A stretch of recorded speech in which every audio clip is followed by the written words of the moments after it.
So I want you to imagine for just a second that someone hands you this flawless, totally scientifically validated treasure map. Okay, I like where this is going. Right. And it's not just some random map, it's like legendary. Following these exact coordinates has created literally countless millionaires over the last century. Oh yeah, it's the Holy Grail basically. Exactly. I mean, it birthed an entire global self-help industry. We're talking a $13 billion industry today. Wow. Yeah. And everyone, from Fortune 500 CEOs to heavyweight boxing champions, they've all cited this one specific map as their ultimate guide. You'd probably hold on to it for dear life. Oh, absolutely. You'd frame it. Right. But then, and this is where it gets crazy, you do a little digging into the actual map maker. Oh. The guy who, charted the route. Yeah. The visionary who claimed he got the secrets of the universe handed to him by the wealthiest man in modern history. And you find out he was a con artist. Just a total fraud. A literal fugitive from the law. Like a staggering resume of fraud charges. He completely hallucinated the origin story just to sell copies. It really is this mind-bending paradox, isn't it? It totally is. Because you have this undeniably effective mechanism for success, but it's built by a guy whose own life was just, well, a chaotic series of grifts. And failures, yeah. And that exact collision of, genius and total deception is what we are unpacking today. So welcome to our deep dive. Glad to be here.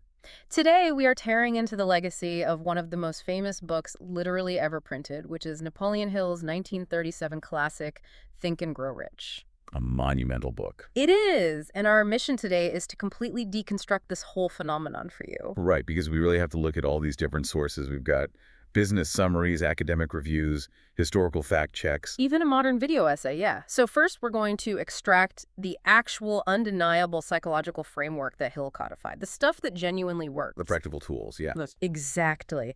And then we are turning the spotlight onto Hill himself to expose the wild historical reality of who this guy actually was. Which is quite the ride. Oh, it really is. Yeah. So if you're out there trying to, scale your career, build a business, or honestly, if you just love a massive historical plot twist, stick around. Yeah, you really won't want to miss the second half. For sure. So where should we kick things off? Well, I think the best place to start is just at the absolute bedrock of his whole philosophy. Okay.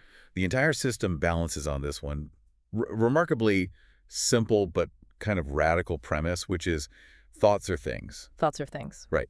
Hill's argument is that every fortune, every massive enterprise or monumental human achievement, it all starts as just an intangible impulse of thought. But we should probably clarify what he actually means by thought, because, well, I think this is where a lot of people get it twisted. Oh, totally. They misunderstand it. Yeah, he isn't just talking about, casually daydreaming about winning the lottery while you're waiting in line for coffee. No. He uses the word desire with a capital D.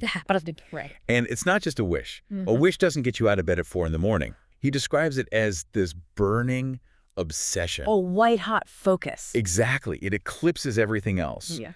And the story he uses, the story of Edwin Barnes, is just the perfect historical anchor for this. Oh, I love the Barnes story. So Barnes was this guy with zero connections. Zero connections, zero money, and zero technical skills. Just nothing on paper. Right. But he had this singular obsession. He wanted to go into business with Thomas Edison. And not just work for him. No, not as an employee. Yeah. He wanted to be his actual partner. Which is wild. And the imagery in the book is just amazing. Barnes literally hops a freight train because he can't even afford a real passenger ticket. Yeah, he shows up looking terrible. Like an absolute vagrant. He walks into Edison's pristine lab looking like a tramp. Yeah. But Edison later said, despite how he looked, there was something in his expression that communicated a total refusal to back down. Because he was willing to burn all his bridges. He staked everything on this one goal. Right. He started at the bottom, just doing menial office work.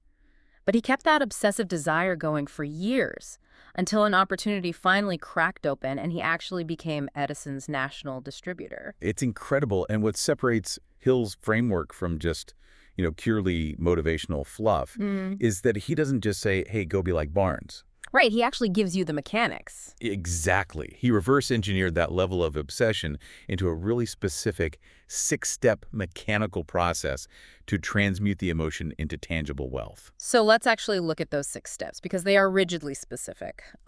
Step 1. You have to fix in your mind the exact amount of money you desire. Right. You can't just say, I want to be rich. Yeah, it has to be a hard number. Step 2. Determine exactly what you intend to give in return for that money. Very important step. Super important. Step 3. Establish a definite date to possess it. Step 4. Create a definite plan and start immediately, whether you're ready or not. Let's go. Yeah, just move. Step 5. Write out a clear, concise statement summarizing those first 4 steps. And then step 6. Read that written statement aloud twice daily, once before bed, once when you wake up. The architecture of those steps is really fascinating if you look at it through like a modern psychological lens. How so? Well, take step 1, the exact amount. If you tell your brain you just want more money, finding a $5 bill on the sidewalk technically fulfills the prompt, right? Oh, wow. Yeah, I guess it does. But by forcing a specific number and a specific date, you're creating cognitive friction. You give your brain's reticular activating system a highly precise coordinate to constantly scan for. Okay, I see it like programming a GPS. Yeah, great analogy. If you get in your car and just type a nice beach into the navigation, the system's just going to sit there spinning, or it'll take you to some random puddle. It needs an exact street address to plot a route. Exactly. But I'll be honest, this is the part where my skepticism usually flares up. Doesn't this whole thing border on, like, magical thinking? I mean, we see this everywhere today. The law of attraction or all those TikTok manifestation trends. Right. This idea that if I just close my eyes and visualize a Ferrari hard enough, the universe is just going to magically park one in my driveway. It's a completely fair critique. Mm-hmm. And honestly, it's how Hill gets mistakenly packaged a lot today. Yeah. But the distinction lies entirely in step 2, determining exactly what you intend to give in return. Okay.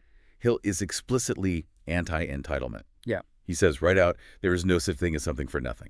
The universe isn't a cosmic bellhop. Exactly. The visualization, the desire, all of that, it's just the ignition system. It primes the engine. Right. But the what will I give in return, the sacrifice, the service, the relentless labor, that is the actual fuel. Passive manifestation asks the universe to do the work. Hill's system demands that you do the work. Using the desire just to sustain your endurance. Okay, that totally reframes it for me. You define the coordinates for the GPS, but you still have to drive the car through the storm to actually get there. Exactly. Which brings us to, the internal mechanics of how you keep driving when things get brutal. And that introduces a term he leans heavily on, autosuggestion. Yeah, autosuggestion. It's essentially the bridge between the conscious and the subconscious mind. Okay, unpack that a bit. Hill viewed the subconscious as this completely neutral, highly fertile plot of soil. It doesn't care if you plant a poisonous weed or like a beautiful oak tree. It just grows whatever seeds you drop in it.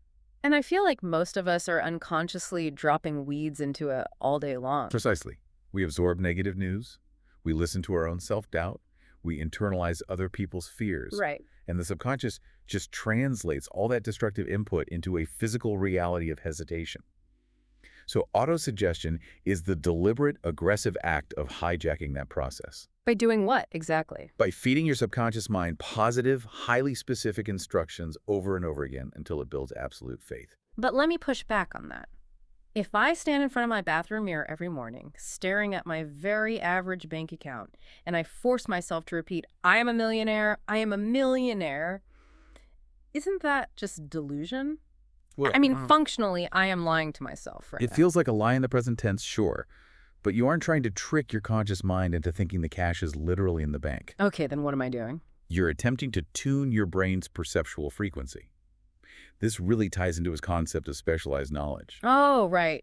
Because he makes a huge point that general education is basically useless for accumulating wealth. Yes.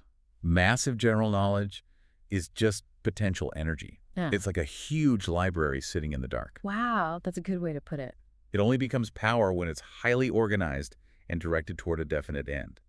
So going back to your mirror example, when you repeatedly emotionalize your goal through autosuggestion, you train your subconscious to suddenly notice the specialized knowledge and opportunities you use to filter out.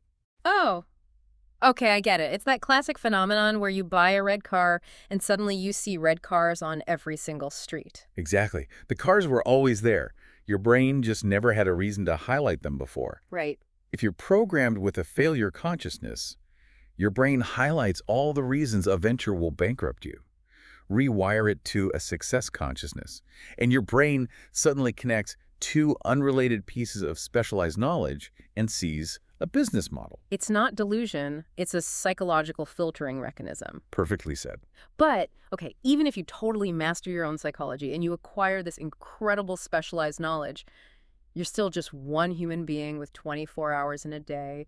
You hit a ceiling. Which is the exact limitation that necessitates his most famous concept, the mastermind. The mastermind. I mean, this is like the ultimate growth hack. It really is. He defines it as the coordination of knowledge and effort between two or more people working in perfect harmony toward a definite purpose. And the prime example he uses is Andrew Carnegie. Right. Carnegie supposedly attributed his entire unfathomable steel fortune not to his own brilliance, but to his 50-man mastermind group. Yeah, and the mechanism behind the mastermind is synergy. It's this idea that when two minds come together in absolute harmony, they don't just add their intelligence. They multiply. They create a third, invisible, intangible force. It's exponential. Think of it like if you have a single battery, you can power a flashlight. Right. But if you link 50 batteries together in a coordinated grid, you can power an entire industrial complex. I usually think of it like building a personal board of directors. You find people whose strengths perfectly offset your weaknesses. Exactly. But actually executing on those ideas requires navigating past some massive psychological roadblocks. And Hill spends a ton of time on what he calls the 6 ghosts of fear. Yes. Poverty, criticism, ill health, loss of love, old age, and death. These are the universal paralyzers. Poverty and criticism are the two that really jump out to me as the ultimate killers of ambition. Oh, without a doubt. He describes the fear of poverty as something that literally destroys your imagination and paralyzes your reason. And the fear of criticism robs you of initiative. It limits your individuality entirely. Yeah. I was trying to think of a good way to visualize this. It's not just a roadblock you can just walk around. It feels biological. How do you mean? Like an autoimmune disease of the intellect. The fear of criticism causes your mind to attack and kill its own best, most innovative ideas before they ever even reach your conscious awareness, just to protect you from the hypothetical judgment of other people. That is a phenomenal way to describe it. It's a preventative shutdown sequence to avoid social pain. Right. So how do you cure an autoimmune response of the mind? You can't just wish it away. No, you have to introduce a shock to the system. And for Hill, that shock is decision. Decision? I mean, that sounds almost too simple. It sounds simple, but it's incredibly difficult to execute. Hill observed that the most successful people share a really distinct habit. They reach decisions very quickly, and they change them very slowly, if ever. Conversely, people who fail to accumulate wealth make decisions agonizingly slowly, and they change their minds constantly, usually because they're terrified of those ghosts, poverty and criticism. So the cure for the fear of criticism is to just make a blanket foundational decision that the opinions of others no longer dictate your actions. Exactly. You cut off the oxygen to the fear. You make a singular decision that your purpose is more valuable than your comfort. Yes, and regarding the fear of poverty, he says you have to reach a firm mental decision to accept whatever baseline level of wealth you have without excessive worry and just plan upward from there. Because decision removes the ambiguity that fear feeds on. It forces action. That's it, exactly. Okay, I want to pause here and just look at the whole board. We've unpacked this incredibly robust, highly structured psychological framework. We've got burning desire, auto-suggestion, specialized knowledge, the mastermind, and the rapid execution of decision to kill fear. It's a brilliant, cohesive system. It is. And naturally, anyone listening right now would assume the architect of this system, Napoleon Hill, must have been a paragon of virtue, right? You would certainly assume that, considering millions of people treat his book as absolute gospel. But brace yourself, because this is where the story derails into absolute madness. Here we go. Let's examine the actual historical reality of Napoleon Hill. The foundational myth of this entire philosophy is that in 1908, a young Napoleon Hill was granted an audience with Andrew Carnegie, the richest man on earth. The famous meeting. Right. And Carnegie supposedly saw such brilliance in Hill that he personally commissioned him to spend the next 2 decades interviewing 500 millionaires to decode the secret of success. It's arguably the greatest origin story in the history of publishing. A torch passed from the titan to the scholar. But when modern biographers actually look at the historical record, It completely evaporates. completely, historians have scoured the archives. Carnegie left behind tens of thousands of personal letters and documents. Napoleon Hill's name does not appear a single time. Not once. Not once. None of Carnegie's authorized biographers found any evidence they ever even met, let alone forged a 20-year partnership. The timeline is honestly the most damning part of the whole deception. Oh, the timeline is incredible. Hill didn't start telling this Carnegie origin story publicly until 1919. And why is that year significant? Because Andrew Carnegie died in 1919. Exactly. Hill waited until the one man who could definitively call him a liar was safely in the ground before claiming they were intimately connected. He built the foundation of his authority on a ghost. Yes, but it gets so much worse. Oh, it does. If he wasn't sitting at the feet of Andrew Carnegie in 1908, what was Napoleon Hill actually doing? Doing a little business in Alabama, right? Yeah. The historical record shows he was running a lumber company in Alabama. And by running, I mean he was buying tens of thousands of dollars of lumber on credit, selling it at heavily discounted rates for pure cash, pocketing the money, and stiffing the suppliers. Wow. He literally had to flee the state of Alabama in the middle of the night to avoid arrest for mail fraud. So the architect of the ultimate success manual was a fugitive. A fugitive who just kept iterating his grift. In 1909, he pops up in Washington, D.C. He drops his first name, Oliver, starts going exclusively by Napoleon, and opens the Automobile College of Washington. Oh, this one is wild. He promises students they will learn to build cars. But the parent company goes bankrupt, the students are used as unpaid manual labor, and a major national magazine actually exposes the whole operation as a complete scam. But what does Hill do? He pivots.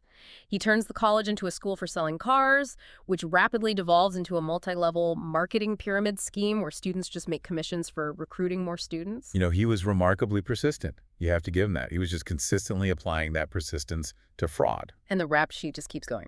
In 1918, there's a warrant issued for his arrest in Illinois for stock fraud. The Federal Trade Commission goes after him for allegedly laundering money from a veterans charity. Oh, and don't forget the Woodrow Wilson thing. Oh, right. He told people he was a confidential advisor to President Woodrow Wilson and helped negotiate the end of World War I. Which White House records completely contradict. Of course they do. He spent the vast majority of his life bouncing between failed scams, running from creditors, and going through multiple messy divorces.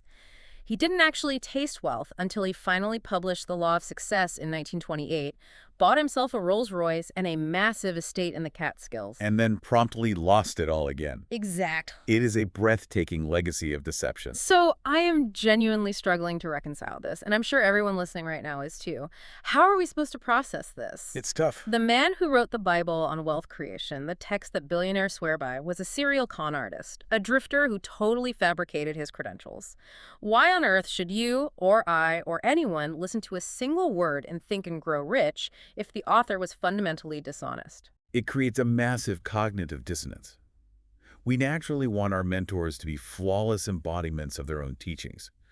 But to understand the true value of the book, you have to ruthlessly separate the art from the artist. Okay, how do we do that? Well, let's look at a fascinating piece of modern analysis from our sources. A recent academic review actually took Hill's final framework and stress-tested every single principle against 20 modern peer-reviewed psychological and business studies. Okay, and how did the con artist framework hold up against actual science? It scored an 8.6 out of 10 for scientific validity. You're kidding, an 8.6? Yes, because the inescapable truth is that while Napoleon Hill was a highly flawed, chaotic individual who lied to sell books, the psychological mechanisms he synthesized are undeniably real. Wow. Defining exact measurable goals works. Utilizing specialized knowledge works. Building mastermind groups creates verifiable synergy. Making rapid decisions mitigates the cognitive paralysis of fear. Modern neuroscience and behavioral psychology back all of this up. So he didn't invent the laws of physics. He just observed them, wrote them down, and then lied about who taught him physics so people would buy his textbook. That is the perfect way to frame it. Hill was an aggregator. An aggregator. Right. He spent years observing what was actually working for the titans of industry, but people he observed from afar, not from their inner circle. Right. He took those raw observations, packaged them with brilliant clarity, and then wrapped the whole thing in a fabricated mythology to give it authority. But the true authority doesn't come from Andrew Carnegie. No. And it certainly doesn't come from Hill's personal ethics. It comes from the fact that the human mind actually operates exactly the way he described. That is really profound. It's a reminder that immense wisdom can sometimes be delivered by the most deeply imperfect messengers. Absolutely. The tools inside Think and Grow Rich are completely agnostic. They don't care about Napoleon Hill's criminal record. They are simply mechanisms for focusing human energy. If you use them to set a coordinate, program your subconscious, build your alliance, and execute through the fear, the map will lead you to the destination. The validity of a tool is proven by what it builds, not by the character of the blacksmith who forged it. I love that. But before we close out this deep dive, there is one final, incredibly provocative concept from Hill's work that we haven't touched on yet, and I really want to leave everyone chewing on it. Oh, yes. The most misunderstood chapter in the entire book. Yes, it's called sex transmutation. People see the title of that chapter and completely misinterpret what he's advocating. Right. Hill theorized that the desire for sexual expression is the single most powerful primal drive in human nature. It's an energy so potent that people will risk their lives, their reputations, and their fortunes just to indulge it. Exactly. But, Hill argued, if a person can consciously harness that raw, explosive energy, if they can intercept it and redirect it away from mere physical expression and transmute it into creative, professional, or financial pursuits. It unlocks an almost superhuman level of imagination and persistence. Transmutation is the key word there. It's alchemy. Right, he wasn't telling people to suppress their nature. Suppression leads to neuroticism. Yeah. He was telling them to rechannel it, to treat their most primal urges as a highly potent fuel source for their highest ambitions. It is a wild concept to wrap your head around, but it forces a very deeply personal audit. So I want you, listening right now, to ponder this as you step back into your day. What raw, intense, primal energies in your own life are you currently just burning off? Such a good question. What are you wasting on temporary distractions when you could be bottling that exact same energy to fuel your ultimate success? It's the ultimate question of internal resource management. Are you letting your strongest drives control you, or are you commanding them? Exactly. At the end of the day, Napoleon Hill might have been a flawed mapmaker who lied about how he charted the territory. But the map he left behind, it still leads exactly where he promised. You just have to be willing to do the digging yourself.